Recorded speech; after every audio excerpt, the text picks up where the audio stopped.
Versa best company. Versa Business System. It's a better Versa Business System. Versa Business System.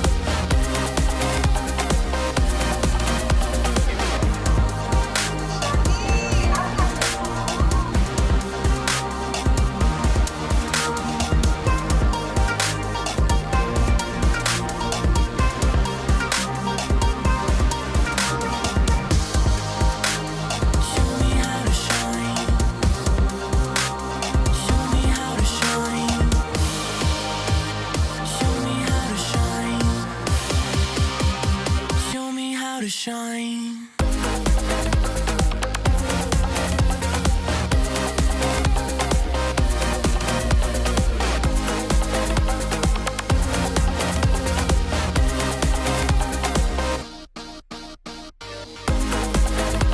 Welcome to the Versa Business Tips Podcast. I'm your host, founder and CEO of Versa Business Systems, Shaheen Mazloom.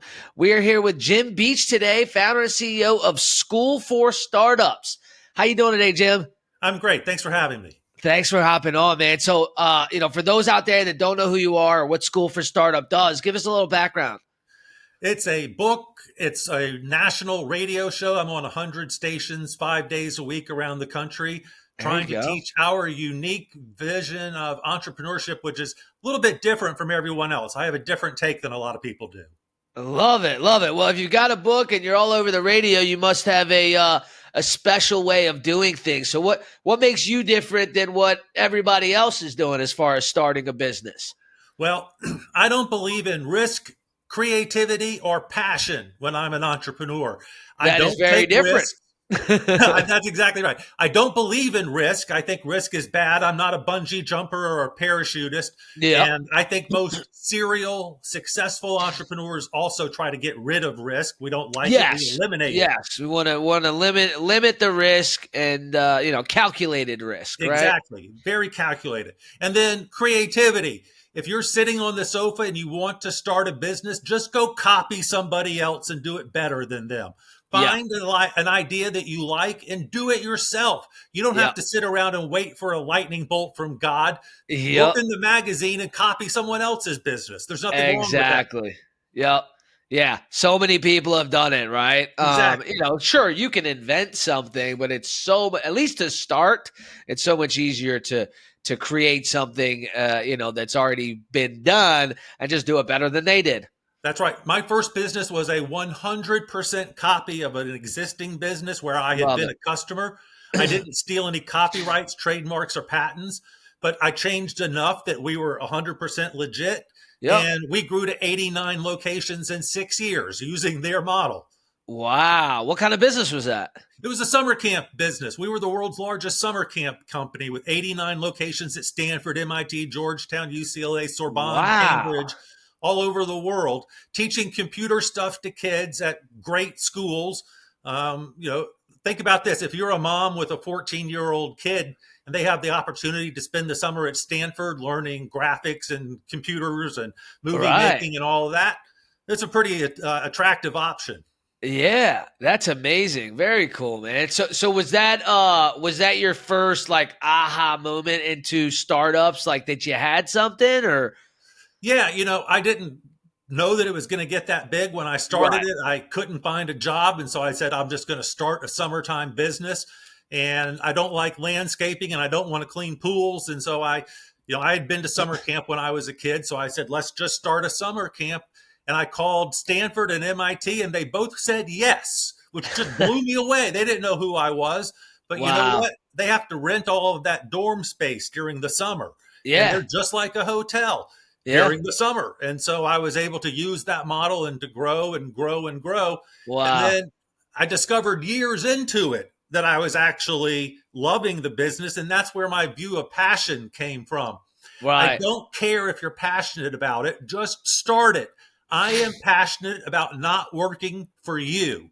I am passionate about working for myself and doing what I want to, when I want to. Yeah. And that's enough. You don't have to love the thing. I have sold jewelry, furniture, leather jackets, a whole bunch of stuff that I don't like at all. Right. But you know what I do like, Shaheen? Working for myself and the big green dollar. And the money. Yep. Yeah, 100%. I couldn't agree more, man. It's funny. I was just telling someone the other day, I hate business funding. My whole business is built on business funding. And there's certain things I hate about it because there's just so many greedy people that we've got to deal with. There's so many lenders that are just doing things wrong and ripping people off. And I've got to deal with that on a regular basis, right? It's just the industry that I'm in. Um, but I don't love that part of it, right? I don't have to, but I'm passionate about helping people. There you go. So I agree with your passion statement somewhat. I think there needs to be some passion if it's for the green or for the freedom or for something, right? Well, But it's just the icing on the cake. If you can yeah, get the passion, that's awesome. yeah, I support that. yeah, But if you don't have something to do and you're just sitting on the sofa, yeah, don't limit yourself to only the things that you are passionate about. yeah, I'm passionate about furniture making, but I'm just not good enough at it to support myself. yeah, yeah. I love that. I love that. So, your book is geared around, is it for people just trying to get people thinking about starting a business, or is it more of like a framework to start a business? It's a little bit of both. It's very Okay. motivational, but then we also do have some framework in there. And my framework is, again, about the low risk stuff. I'm not going to spend Right. more than $5,000 to test an idea. Right. And you can test anything for Yeah. $5,000. Oh, easily. Yeah, I know a guy who started a bar restaurant for $4,900, and then a guy came in across the street and built all of that brass brewing equipment. He spent $500,000. And so the question is, how many beers do you have to sell to recoup $5,000 Yeah. versus to recoup $500,000? Exactly. Exactly. So So minimizing the risk. I love that. bootstrap, bootstrap, bootstrap. Yeah. Yeah. Nowadays, it's with the internet and now AI and all these tools that are out there, it's just made it so much easier to start a business and get the right information. I mean, even just podcasts alone, the amount of information you can learn on some of these great podcasts like the one that we're on is tremendously valuable. So as far as just taking the action, what is your take on that? There's somebody sitting at home right now. They've been thinking about starting a business forever. What do you say to that person to get them to take that action and pull the trigger? Well, I think it's almost exactly like doing my taxes. If I said, I'm going to do my taxes today, I would crawl in a little ball and cry because I know I can't do it. But Right. if I say today, I'm going to find all of the paperwork, I Right. can handle that today. And then Yeah. tomorrow, I'm going to put all the paperwork into a spreadsheet.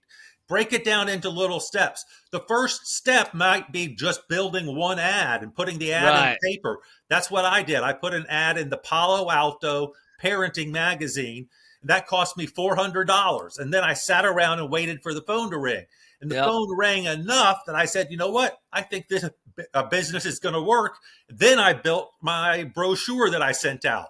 So I didn't Right. even bother to build the brochure until I had like 50 names to send it to. Exactly. Exactly. I think, and I'm sure it sounds like you probably agree with me. So many people get caught up on the logo and the website and the this, that, and the other. And by the time they actually start getting customers, they've already done so much work and they don't even know if the business is going to work yet. Exactly right. It's Do the bare crazy. minimum. Yeah. Yeah. You don't need the LLC. You don't need No. the business bank account. You don't need all that stuff to start. That's right. The Yep. dream is to have a check to a business account that doesn't exist yet. Right. Yep. Exactly. Once you got the check, then you've got a business, then you can get all that stuff set up. But You can go to the otherwise, bank there's no account. point. Yeah. You don't need an LLC to protect yourself because there's nothing there yet. That's right. It cracks me up. Yeah, I see. And there's whole businesses around that. Hey, we'll help you get your LLC and your logo, and we'll do this, that, and the other. And it's like, man, help them get a customer first, and then, Yeah. and then All that stuff is easy. All that stuff is easy once you have a customer. absolutely. Absolutely. So, there's so many different types of businesses out there. What are, I guess, as far as the trends that you're seeing, what do you suggest? People are like, man, I just know I want to work for myself. I want to get the bag.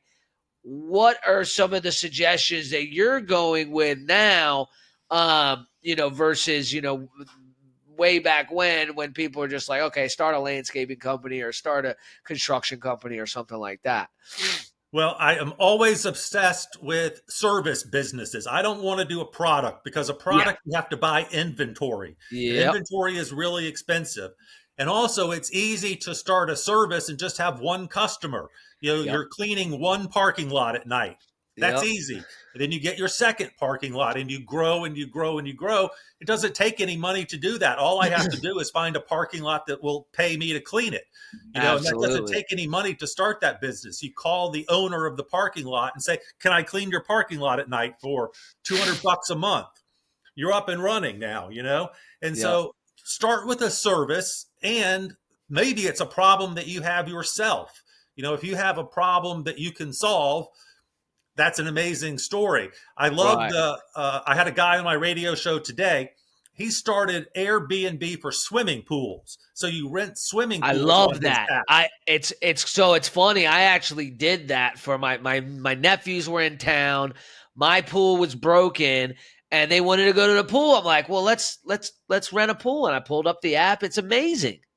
He Genius started idea. that because he's the oldest of 12 kids, and he wanted to find a pool for his kids or his brothers and sisters to go Yeah. swim at.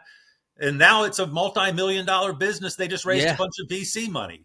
Yeah, it's amazing. Yeah, it's amazing. So now, do you think that your environment where you're at matters?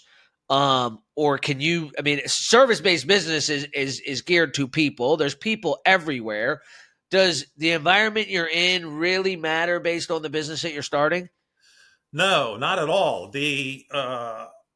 No, it's irrelevant. It just gives you opportunities. If you're in the South, then you should do air conditioning or solar panels or something that's Right, applicable to your region. If you're in the North, you do snow plowing. right. Do something that's makes sense in your part of the world. And again, just copy someone else's business, and you're guaranteed to win because they already Right. figured out if it works or not. True, very true. So the radio shows that you're on, tell us a little bit about that. Are you actually being interviewed, or are you just giving more information out, or how does that work? It's an interview show, so I have 2 or 3 guests per show, Okay, and great. they're always somehow entrepreneurially related.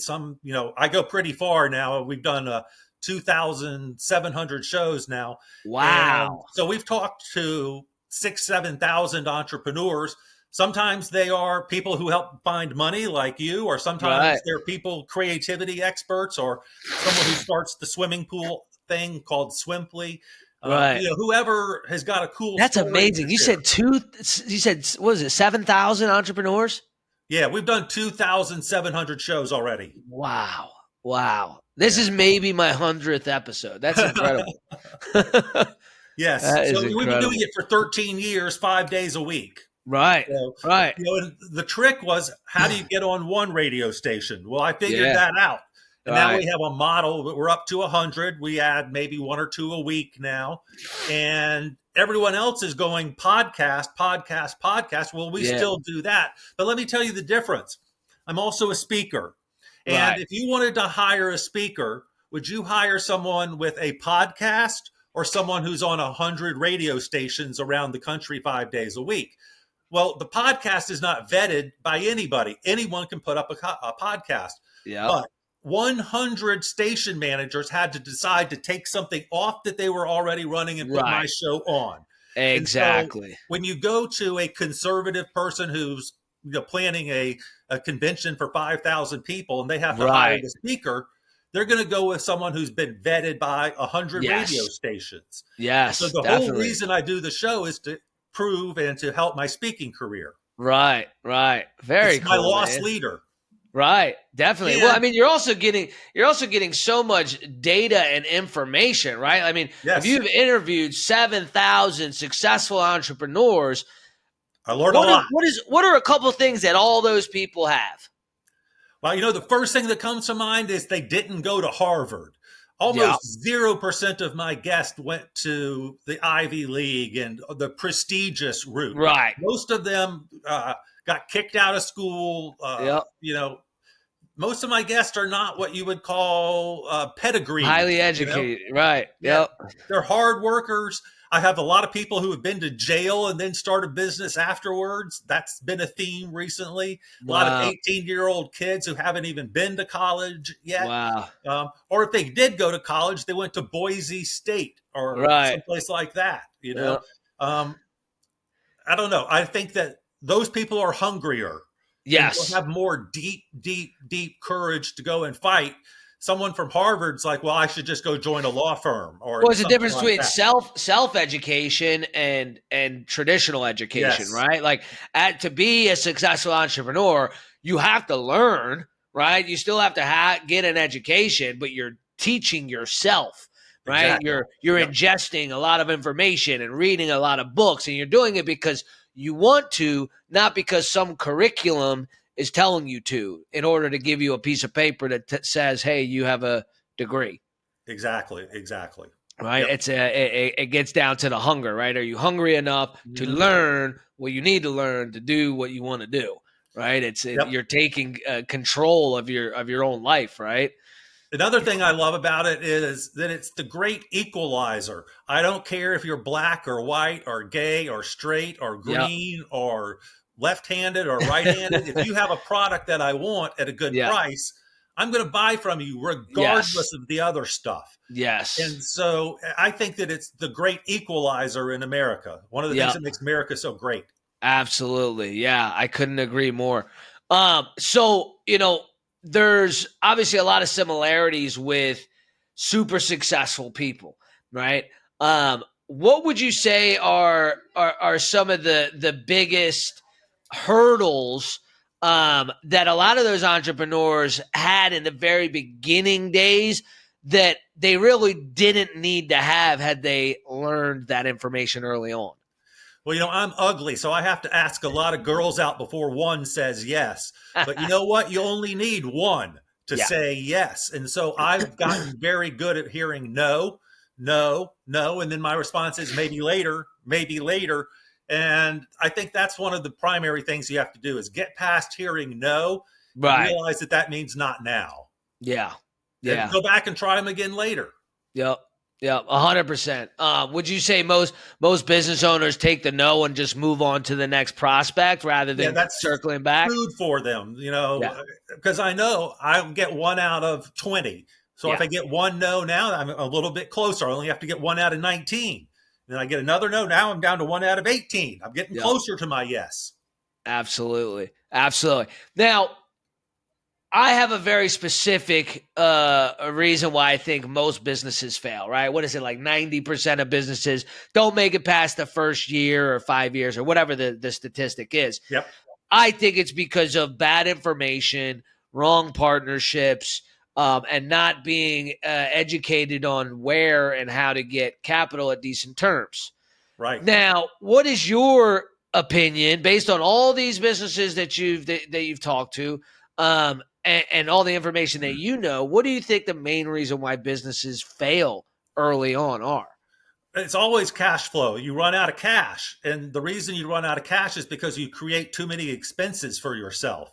If I start a business and I have cash flow from day one, and then I live according to that income level and don't create more expenses, then you're not going to go out of business. The only reason you go out of business is you can't pay your bills. And so if you limit your bills and are always living your business underneath the income level that you've already achieved, right? Well, then you're going to stay in business the next week. So that guy who built the bar on $5,000, the first week he couldn't afford a keg deposit, so he only had 6 packs, a big suitcase, a 24 pack. But he made enough money that weekend to get kegs for the second weekend. Yeah. And he grew the business according to that. He never upgraded the place. It's still a dump. They still have a linoleum floor and an exposed rafter ceiling, and it's still a dump.